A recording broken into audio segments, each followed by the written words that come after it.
కమ్ముకుపోయిన వేళల్లో గుట్టు దాచవద్దు.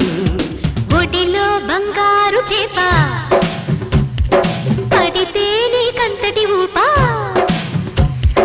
ఒడిలో బంగారు చేప పడితే నీకంతటి ఊపా. తడిలో అందాల పాప పడితే పులుసవుతది చేప.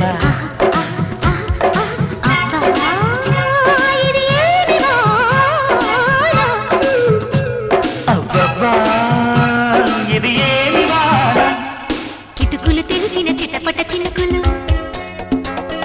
పిటపిటలాడిన పరువపు తడుకులు. ఆహా ఆహా